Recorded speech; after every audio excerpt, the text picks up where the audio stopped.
Muy buenas tardes, estimados estudiantes. A continuación tenemos la teoría de criterios de escogencia para la selección del medicamento P. Es muy importante una complementación para esta teoría que vamos a desarrollar. Vamos a complementar a eficacia, seguridad, el parámetro conveniencia, el cual se va a desmenuzar en farmacocinética, interacciones farmacológicas y contraindicaciones. Entonces, el parámetro de eficacia, ya centrado a nuestro contexto, recordar muy bien que nosotros nos vamos a centrar en la tabla de enfrente. Ya con el maestro Roberto Ibáñez, ustedes han podido observar estos criterios a desarrollar.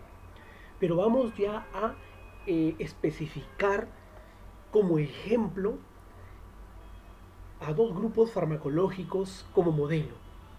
La diguanidas como representante a la metformina y la glibenclamida, glimepirida, glipizida y gliclazida como parte de las sulfonilurias. A manera de ejemplo, vamos a desarrollar el medicamento P. Vamos a seleccionar. Entonces, esta teoría sirve como base para la siguiente semana, cómo vamos a tener que hacer esta selección. Esta semana tenemos que salir por lo menos con dos grupos farmacológicos de elección, para que la semana entrante de esos dos grupos evaluemos en forma intra. Quiere decir, dentro de un mismo grupo comenzamos a evaluar la eficacia, la seguridad y la conveniencia. Entonces, en el medicamento P, yo voy a trabajar específicamente con cada uno de los principios activos y voy a esbozar dos parámetros importantes: los parámetros intermedios y los parámetros finales. ¿Qué voy a evaluar yo en parámetros intermedios? En primer lugar, el porcentaje de reducción de hemoglobina glicosilada, que es un parámetro importantísimo según la Academia Americana de Diabetes y la ADA, como un criterio de diagnóstico y de control para nuestros pacientes diabéticos. Entonces, vamos a revisar en la literatura qué porcentaje de reducción de hemoglobina glicosilada le corresponde a cada uno de los medicamentos de enfrente. Es importantísimo porque este parámetro mide el control metabólico en los últimos 3 meses. Y esto es fundamental porque nos precisa si el paciente ha estado llevando una medicación y una alimentación en forma correcta.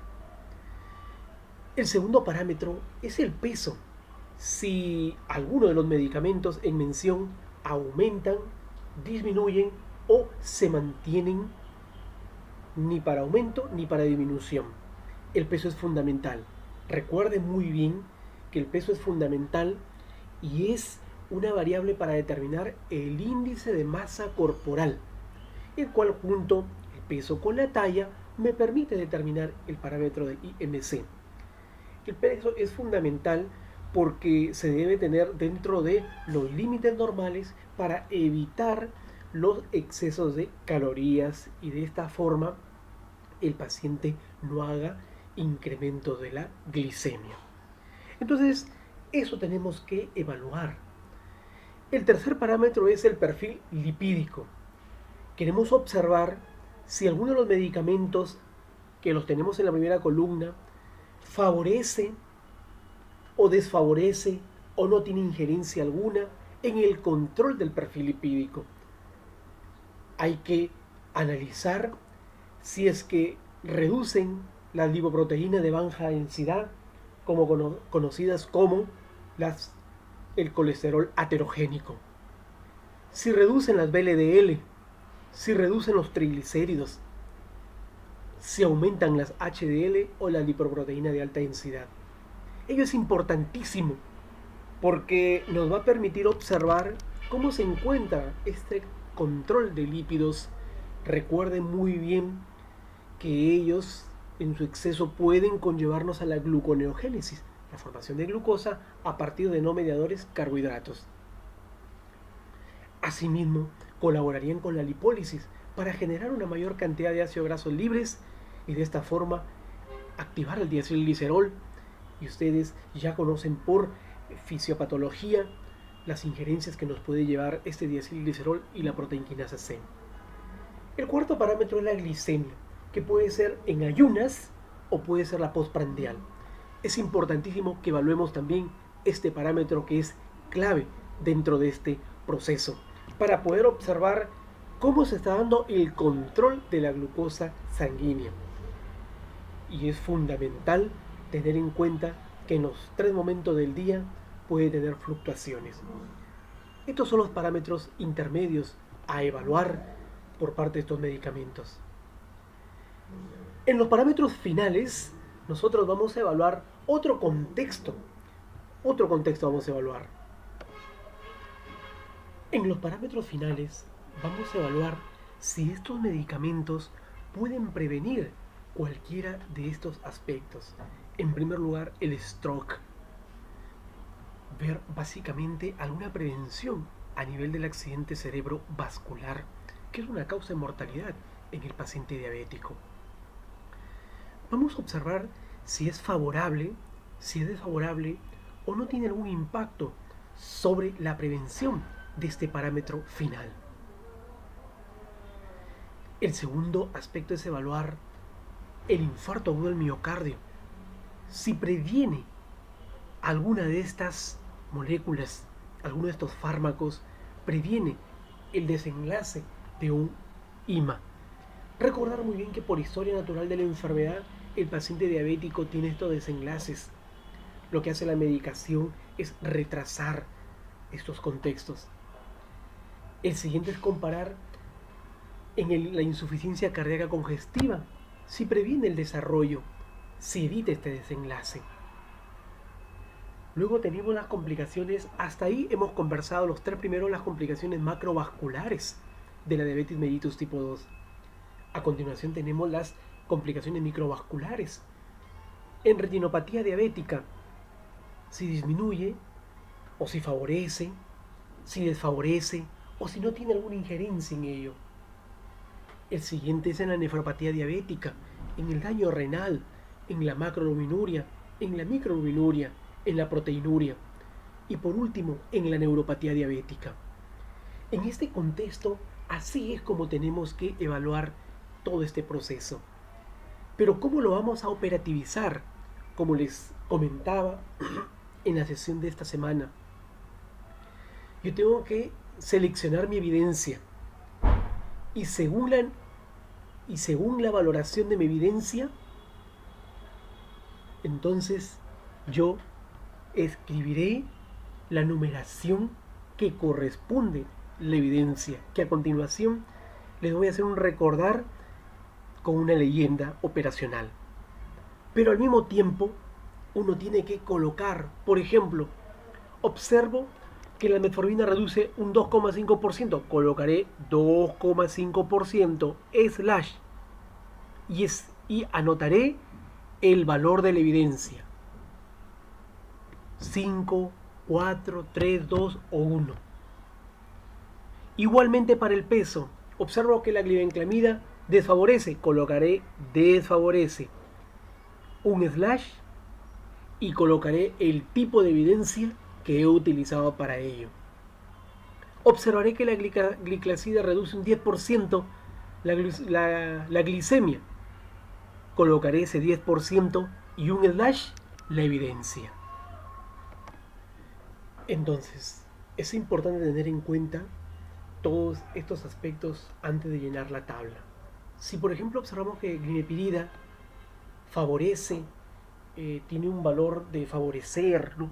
Quiere decir favorable en la prevención de la retinopatía diabética, colocaremos F slash y el número de la evidencia. Y así completaremos las evidencias que tengamos. De repente no se llena toda la tabla, pero hasta donde podamos completarla. A continuación tenemos una leyenda muy importantísima que usted tiene que tener en cuenta para esta unidad. F de favorable, D de desfavorable, tenemos aumento, reducción de los parámetros comentados anteriormente. 5 más es la de mayor calidad de evidencia. Es un metaanálisis de alta calidad o una revisión sistemática de ensayos clínicos o un ensayo clínico de alta calidad con muy poco riesgo de sesgo. 4 más será un metaanálisis bien realizado, una revisión sistemática de ensayos clínicos o un ensayo clínico bien realizado con poco riesgo de sesgo. 3 más será un metaanálisis o una revisión sistemática de ensayos clínicos o un ensayo clínico con alto riesgo de sesgos. 2 más será una revisión sistemática de alta calidad de estudio de cohortes o de casos y controles, estudio de cohortes o de casos y controles con bajo riesgo de sesgo y con alta probabilidad de establecer una relación causal. Y 1 más, estudio de cohortes o de casos y controles bien realizados, con bajo riesgo de sesgo y con una moderada probabilidad de establecer una relación causal. Por tanto, la mayor calidad de la evidencia está en la numeración más alta y la menor calidad de la evidencia estará en la menor numeración de la evidencia. 1 más será mucho menos que 5. 5 será el de mayor calidad de evidencia. Por lo tanto, para dejar bien asentado, yo observo que la metformina reduce un 3%, colocaré 3 slash y observo que ha sido tomado de un metaanálisis de alta calidad con bajo riesgo o con muy poco riesgo de sesgo, pero es un metaanálisis de alta calidad, por lo tanto colocaré slash 5 más. Y así vamos a poder evaluar exactamente las diferencias con respecto a estos parámetros. Vamos a enfocarnos con respecto a la seguridad. La seguridad es muy importantísima. La seguridad es clave porque nos permite observar las frecuencias, las severidades con un nivel de evidencia de una reacción adversa. La presente tabla ya es un ejemplo porque todos los medicamentos van a depender en base a los grupos farmacológicos que usted seleccione, pero le estoy colocando a manera de ejemplo. Este es el grupo farmacológico sulfonilurias con sus 4 representantes y este es la diguanidas con su representante metformina. En la primera columna tenemos las reacciones adversas ya sistematizadas en base a sistemas. Una reacción, por ejemplo, de frecuencia cardíaca, de taquicardia en ese caso, de hipotensión, de hipertensión, vienen a ser reacciones adversas cardiovasculares. Una reacción adversa de somnolencia, de mareos, será del sistema nervioso central. Tos, dificultad respiratoria, del sistema invención. Incremento de la glucosa, de las hormonas tiroideas, entre otras, endocrinológico. Náuseas, vómitos, diarreas, gastrointestinal. Infecciones al aparato genitourinario, será sistema invención. Mialgias, músculo esquelético. Rash, dermatológico. Entonces todo tiene que estar ya organizado y sistematizado. Vamos a colocar un ejemplo. Observo que la metformina produce tos. Entonces ubicaré el sistema y escribiré tos slash la evidencia que he tomado para redactar esta RAMS. Observo que la glipicida incrementa básicamente de peso. Nos vamos endocrino. Incremento de peso slash la evidencia que he tomado de base. Glimepirida, observo que produce rash. Colocaré rash slash la evidencia que me conlleva a ello. En la siguiente lámina usted observa que la seguridad está centrada en la evidencia y en la frecuencia. La evidencia, recuerden bien, en este caso un metaanálisis de ECA será 1 más. Los ensayos clínicos controlados y aleatorizados serán 2 más. Los metaanálisis de cortes 3 más. Y así sucesivamente. En la seguridad, en la frecuencia, como pueden observar, muy frecuente será 2 más. 4 más será frecuente. 6 más infrecuente. 8 más raro y 10 más muy raro. Entonces, ¿cómo vamos a tipificar nosotros? A ver, en primer lugar, decimos, se encontró una reacción adversa, que es tos, y viene de un metaanálisis de Cortes, será 3 más. Muy bien. Y me indica la literatura que es frecuente, 3 más 4, 7. Entre 10, 0,7. Así lo tabulo. Esta es la tabulación. Se ubicará en medianamente seguro. Medianamente seguro. Entonces de esta forma vamos a poder seleccionar el medicamento con su reacción adversa y si es inseguro, medianamente seguro o seguro.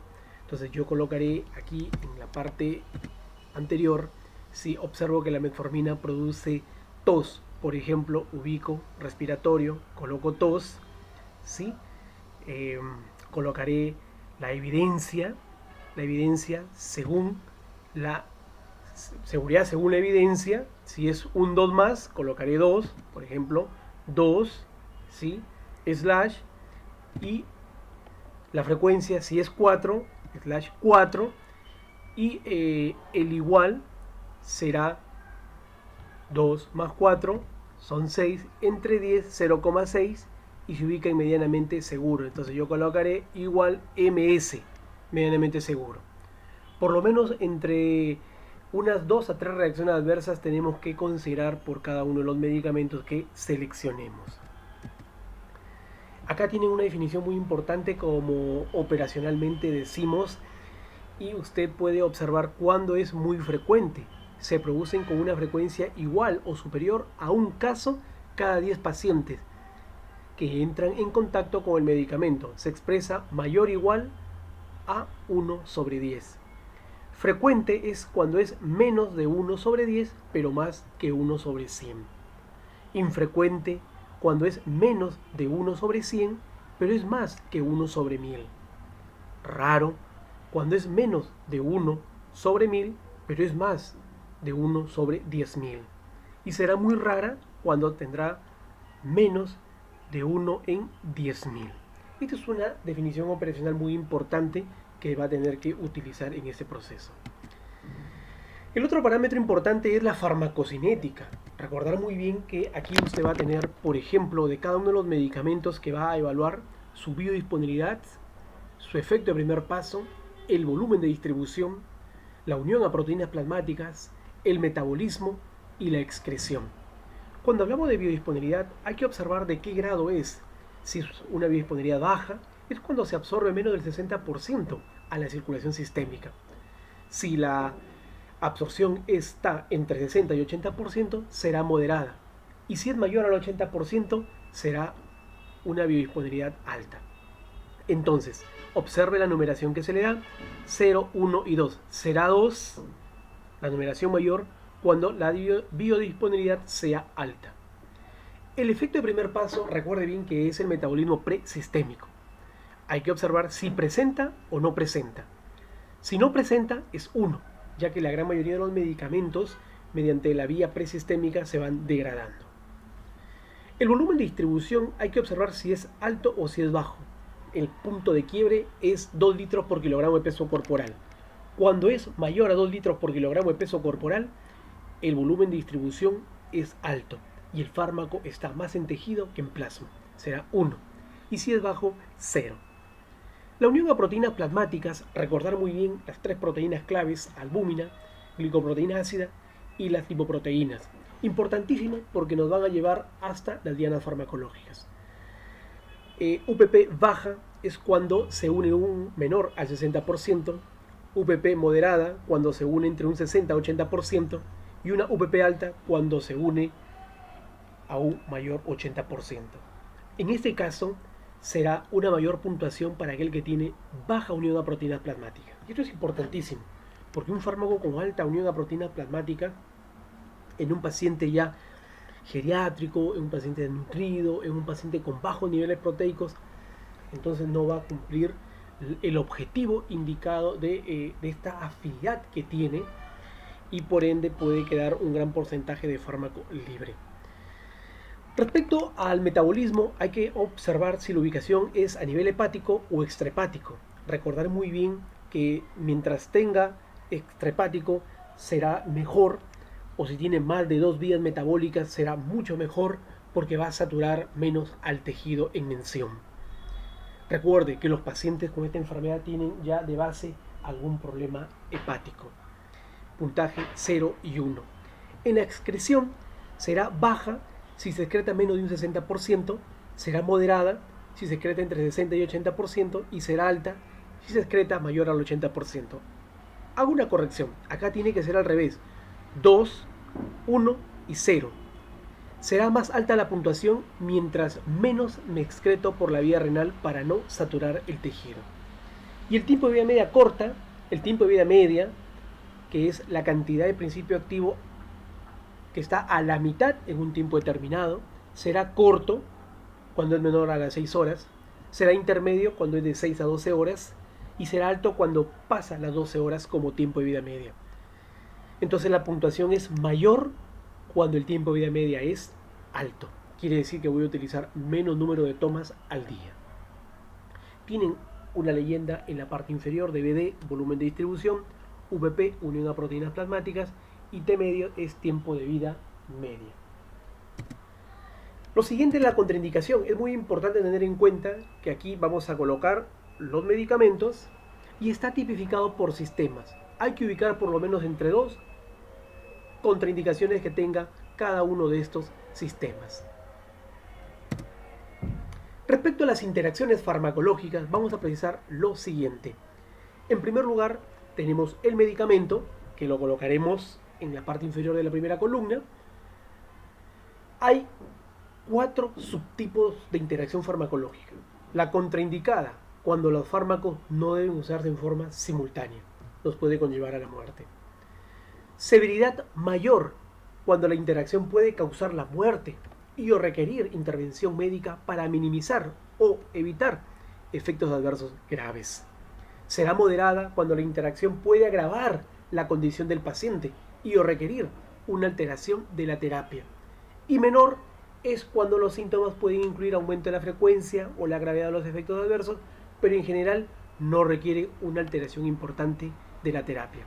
Colocaremos cuáles son las contraindicaciones, por lo menos 2 por medicamento.